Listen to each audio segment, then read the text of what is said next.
What up, what up, what up? You know the vibes, yeah. You know how we coming. We in the hood. But what I want you to understand is, the hood is where we call home. To you, it's just the hood, but to us, it's our neighborhood, our community.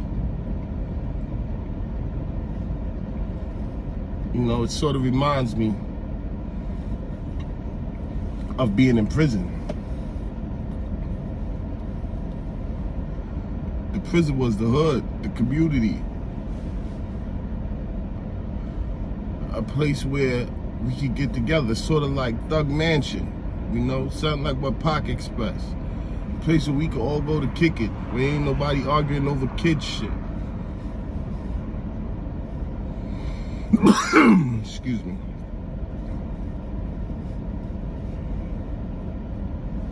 Arguing over kid shit. How about that?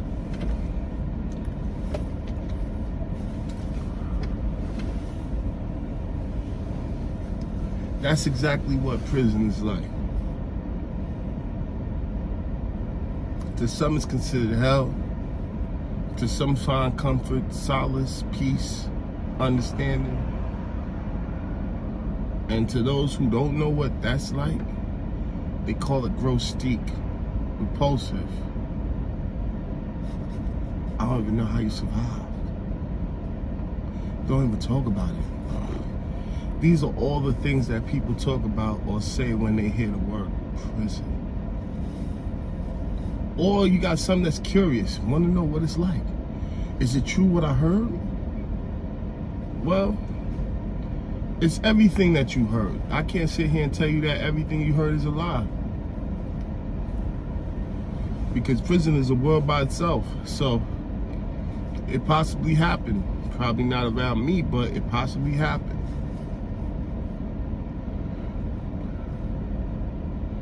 In prison, I remember my first year in prison. Let me ask you this question. Do you remember your first year without Thanksgiving, without New Year's, without Christmas, without Easter, without your birthday, without your family? Do you remember ever having one of those? Of course you're gonna say, well, that's not your fault. You know, I didn't have to do what I did. I'm gonna eat that because it's the truth. But the fact still remains. Do you know what it feels like to miss the Christmas? A Thanksgiving, a New Year's, a birthday. So when you try to identify with somebody who's missed any of these, how can you really identify? Even if we told you, how would you even be able to feel about that? Do any of y'all even ask questions to your family members and friends who's been locked up? Or you just glorify that we were locked up when you were in certain situations? Like, for instance, beef with another nigga. And you like, yo, my man locked away till he come home, he gonna whoop your ass. You putting this man in a predicament before he even get home. Just because you know prison sounds bad, and bad to people sounds like stay away. That ain't cool. But anyway, like I was saying, you glorify us dead, but shun us in the same action right after that when we check you for putting us in situations like this. Then you go back to thinking like, oh, well, if I was with an average man, then he wouldn't be beefing about no small ass shit like this. He'll just be taking care of his business because I'm his business, right? Wrong. But to everybody, that's right.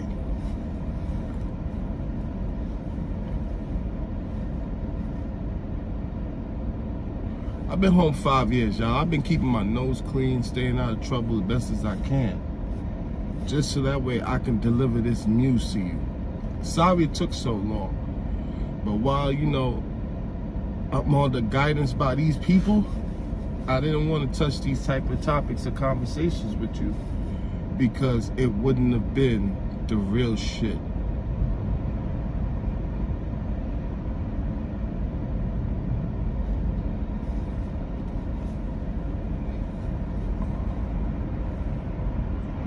Right now it's 4:47 in the morning. I'm up. Can't go to sleep. What time did I go to sleep? I went to sleep around 12 o'clock, 12:30. It's 4:48. I'm up now, as you can see. Been up for the last half an hour or so. Why? I really don't have an explanation for you. I'd be lying if I gave you an explanation. I just feel like I can't sleep. Something just wants me to be up. So I'm here doing this podcast with you. I guess that's what it means when you are driven, that your body, your mind, everything about your whole being won't let you rest until it is done.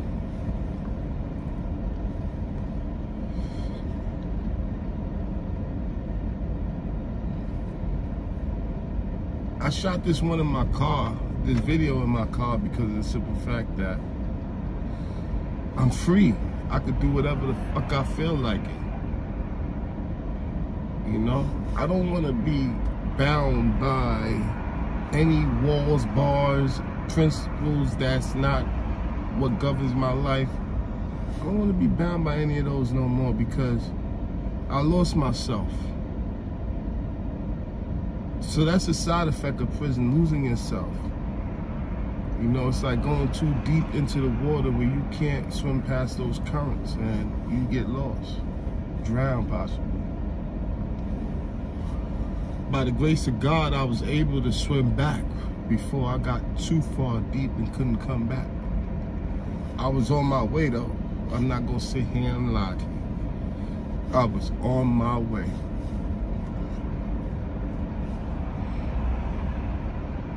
I made a few bad choices close to the ending of my bid.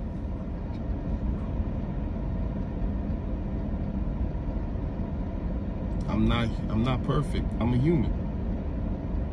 This is another part of this podcast right here to explain to you that you're a human. What you're feeling is okay. And if you're afraid to talk about it, fuck it. I'll say it. So that way you ain't got to talk about it. And then you can vicariously live through me.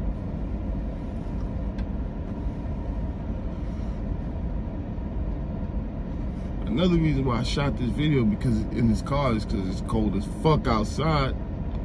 And normally, my body would have been knocked out. Matter of fact, I'm lying. Normally, I would have just been getting up for that 5 o'clock count. Jesus Christ. I hated that thing. Because sometimes, man, we be having a conversation back in the can, and the conversation will last about 3-4 hours. It's so good that by the time we realize it, it's like, oh shit, it's 3 o'clock in the morning, boy, we gotta go to sleep, we got class in the morning. And then next thing you, the light switch on. Hey, standing count, make sure that you're dressed. Female walking on the car, female walking on the dorm, female walking on the company. That's the reason why you gotta get dressed, because we're in a men's facility and females work there. We have to be appropriate and not be disrespectful, because being disrespectful in prison is different than being disrespectful out here. Being disrespectful in prison could end your life real fast. No thoughts about it, and the paperwork says that I was being disrespectful. I tried to throw myself on a young lady, and they used force because I refused direct order.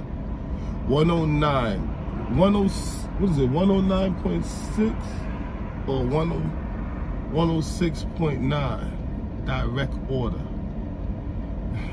Like, these are little penal codes for prison.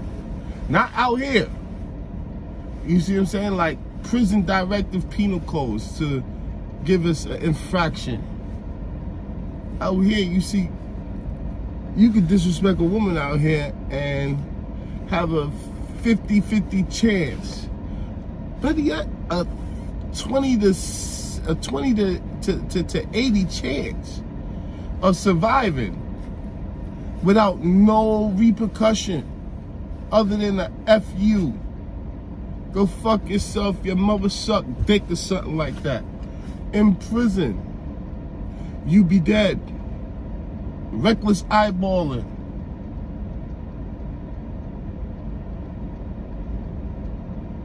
You understand what I'm saying?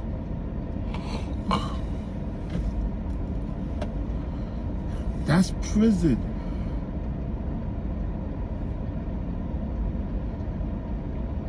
Out here, you disrespect somebody and they be like, yo, you know what, it is what it is.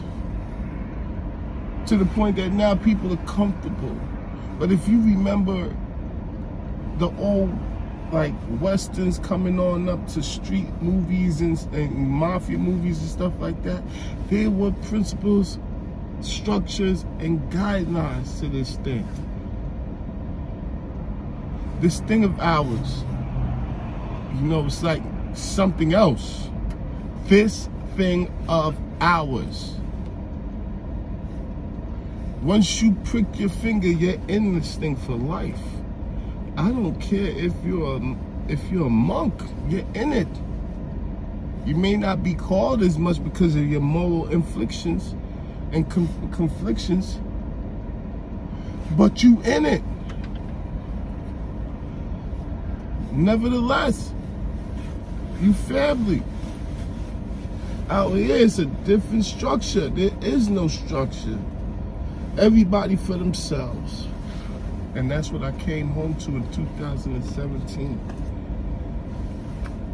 My first heartbreak came in 2017. Young lady, she liked the thug appeal.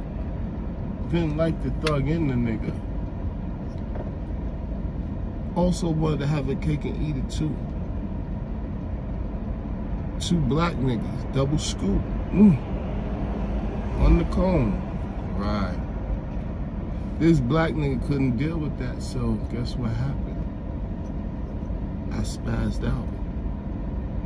Now, I'm all type of fucked up. She told my brother I should have kept my mouth shut and enjoyed the free ride. I felt stupid. I should have just did that. But at the same time, I didn't come home on that type of time. I came home looking for a relationship. I came home looking for a friend. But what I came home to wasn't a real world, like MTV would say. This was something else. Everybody else felt comfortable in everybody else's skin, including the person that they were trying to be like. And it caused me to go into a spiral where I couldn't figure out who the fuck I was. And let's be honest, coming home from prison trying to put your life back together, knowing that you're under a certain time, under somebody else's roof, you know, it was hard. So it's going to work and coming straight home, going to work, coming straight home, and only finding a cheap chick that could go fuck my dick real quick and get my shit together. So I didn't really ever get a chance to unpack myself and see the world. But what I did see from going to work and back home was enough to let me know that the world is crazy. And I'm finally stepping out and seeing the world. And because of this, this is where this podcast is also coming from.